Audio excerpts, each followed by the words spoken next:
get out of a game like tomorrow? So if you think of what we're going into, being the World Cup, every game is an important game. So it's not about a group stage. You're playing every team. So I think it's important. The mindset that we've had, and the guys have had, particularly in the first 3 games, is that we want to win every game. Particularly because you're playing a different team every game. So I think from a preparation point of view, from a World Cup, that's the kind of mindset that we want to go into tomorrow with. You obviously striking the ball nicely. How's the shoulder he's throwing left hand? 80, 90, or just taking it easy? Yeah, just managing it and looking after it as best as I can. I think the important thing for me is if I don't need to use it, I want to try and make sure I look after it as best as possible. Look, it's not 100% yet, but I think it's important to manage it well, to look after it, and obviously a really good team around me that's giving me the confidence that I need. But going forward, it's getting stronger literally every 24 hours, and that's the important thing. The last 5 months, as I said, I've had an amazing team to get me on the park, so I'm very grateful to be back playing for the green and gold again, and it's just really amazing to end off on a high here in South Africa at my home ground. Are you still doing continuous rehab, and by the time the World Cup, it should be a lot better? 100%. I mean, it's a daily process for me. As I said, every 24 hours it gets stronger, but that's with a lot of rehab and maintenance work that you need for it to get stronger day by day. It's just the fielding where you feel that Jake feels with the batting and bowling for? It's more the fielding. So bowling, it takes about an over and a half to loosen up. So don't be alarmed if you get a few short balls in the first over. But yeah, the bowling's coming on nicely, and I think the more I do it, the more it loosens up, and the more stronger it gets day by day. As I said, the better it's going to be from a bowling and a fielding perspective. Jay, you speak about finishing off, and are these the last couple of times we can see you at New Zealand playing for South Africa? Well, it'll probably be my last, yes. Yeah, this will be my last home game. Hopefully get a call up or getting picked in the World Cup squad. I mean, there's no guarantees to that. And yeah, I've announced that that'll be the end of my ODI career. I'll still be available for selection for international T20 cricket. But yeah, this will be the last game for me from an ODI perspective at my home ground, and it's a great achievement and a great way to end it off. This is where it all started for me. A massive privilege to play for South Africa so many times and to get so many caps, and long may it last for the next few months as well. JP, just take us through that decision. What's your thinking for your future? Yeah, with the break, with the shoulder surgery, I had a lot of time to reflect and where I want to go with my career and what's important for me in the sort of the immediate future. And obviously my family becomes a big part of that. 2 growing children, and I want to be a present father, if you want to call it that. And I've seen the difference it makes, being at home. And I've had an illustrious opportunity from an international career perspective, and massive privilege to be part of the green and gold for so many years. But I've just got to that point, I think, from a appetite point of view for international cricket and the demands it has on a daily basis. It's probably come to the end. Massive aspirations to be part of that World Cup squad and hopefully bring that elusive trophy home for South Africa. But the journey is the one that one remembers. It's not necessarily the start or the finish. I think it's the journey that you thoroughly enjoy, the friendships that you've earned and made over the years, not only internationally, but playing in tournaments around the world and forming relationships and friendships with different players across the board has been a huge privilege. And I know it's not the final curtain, if you want to call it that, but it's a chapter that is going to be closing pretty soon. But a huge privilege, and one that I'll always be grateful for. This team that I've represented for so many years, the Protea Fire that we formed, the bond and the culture that has been formed within this group has been an amazing honor to be a part of and to be part of that journey. And so I've just been watching that Netflix documentary on the Mumbai Indians. It's quite clear the family there respects you, and do you foresee a bigger role at the Mumbai Indians for yourself in the future?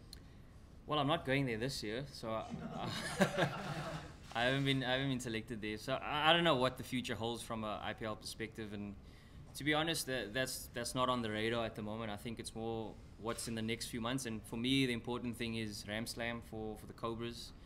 Obviously, want to try and do great work there, and obviously with the leadership role, there has been a huge privilege as well. And then obviously the World Cup. If I'm going to the World Cup, you know, there's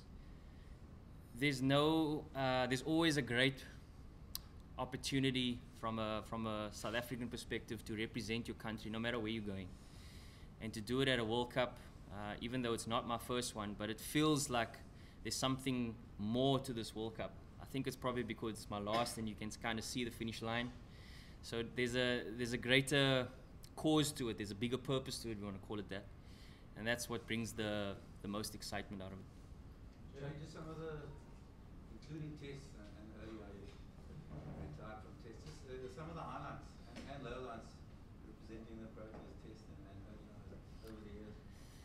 Yeah, from a highlights perspective, you know, test cricket is, I've managed to get 46 tests, and it's not the stats that is gonna frighten anyone, but I think the most important thing is, you know, the memories that I've had across the board in terms of series is one.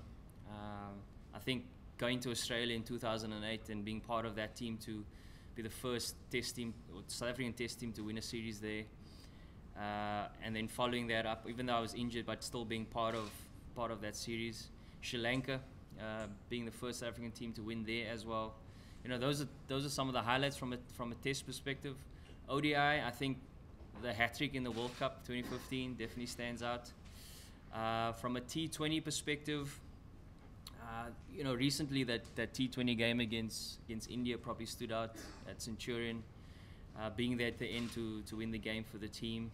I'm sure there's many more, you know, but those are the ones that stand out at the moment. From a lowlights perspective, I think being part of the team when Mark Boucher got injured with his eye in 2012, that was quite a tough time for the team to deal with. That was probably one of the lowlights that I've experienced. Jamie, 2019, you've obviously announced your retirement. Emmy's done the same. We're expecting potentially a couple more from the guys going to the World Cup. Dale might not play or cricket after that. Ash perhaps not as well. Just a feeling that there's a bit of an end of an era and perhaps a changing of the guard post 2019. How do you think South African cricket as a whole, and the Proteas in particular, will recover from that? How will it impact on them? Yeah, I think recovery is probably a strong word, but the impact. Yes, I think there's going to be a transition period, no doubt. As you mentioned, there might be a few other transitional sort of phases that South African cricket will go through, but I think we'll be stronger for it. We've seen that the game of cricket carries on. No player is bigger than the game and bigger than the team, and the state and the health of South African cricket, I think, is in a good place. There's some good cricketers coming through, and yes, you know, that transition can be one where there's a bit of an up and down period. We don't know how that's going to play out. But I think the stock that we possess as a South African cricket fraternity, I think it's really good. And I think we're going to be stronger for it. You know, there's some exciting cricketers coming through, which I personally believe is going to represent South Africa for a number of years. So I'm quite excited to see what the future holds. JP, just sort of dial back to this World Cup, and do you think the team, this is your last game before the couple of warm-ups before the tournament, do you think the team would have liked to play a few more, or do you think it's sort of happy where it is at this stage of its preparation? I think we're happy. You know, we've had quite a lot of ODI cricket over the last few months. Obviously, personally, yeah, I would have probably liked a few more, but I think the great thing for me is that I've got an entire Ram Slam to get some good form, hopefully. And for me, it's not necessarily the length or amount of cricket. I think it's just the mind space that you're in. And I think from a mental space where the team is, individuals in the team, I think everybody's in a really good space, and that's the important thing going to a tournament like that. So obviously, Ota's been with his time with England, there's obviously some information that he would have taught you guys about England. But is it anything new that you guys haven't experienced for yourself? No, not necessarily. You know, a lot of the guys have toured England many times and understand those conditions. So I don't think there's anything that stands out particularly.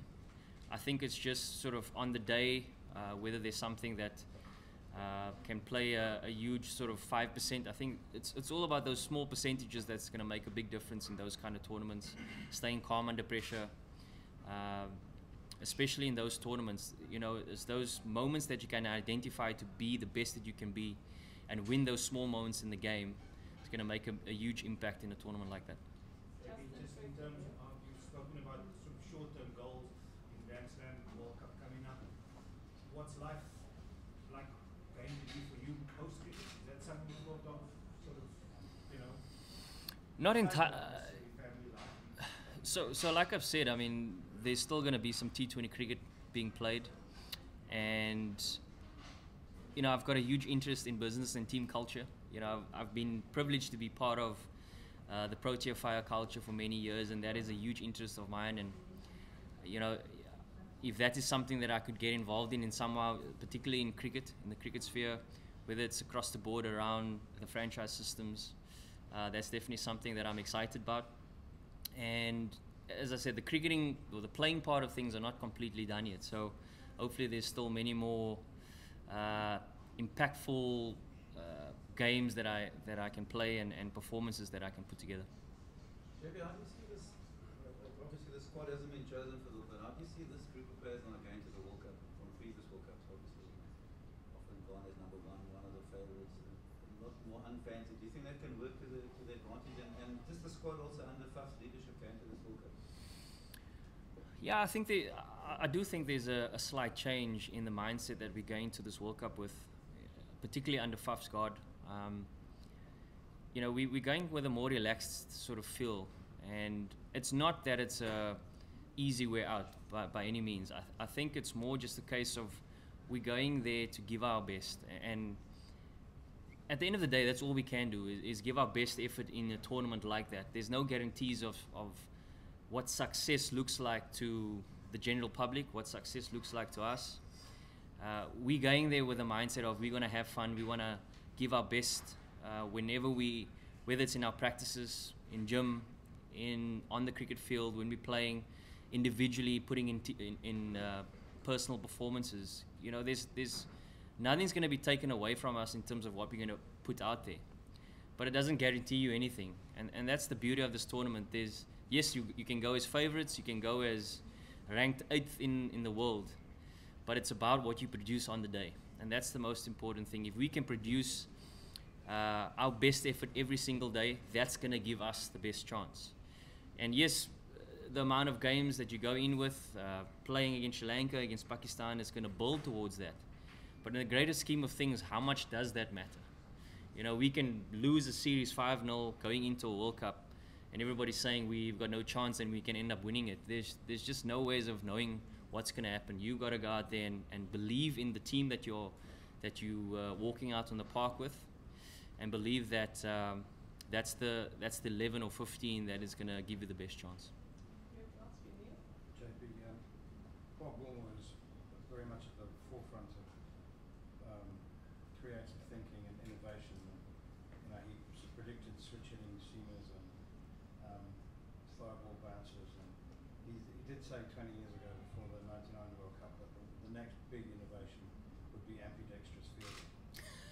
So are you tackling that? I have practiced it quite a bit, and I guess I was forced to do that in many ways.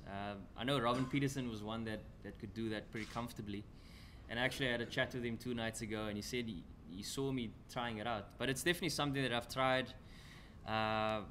Whether that's going to be the X factor that we need in a World Cup, I'm not sure. But it's just something that I've tried to work on to give myself the best chance of getting a run out if need be.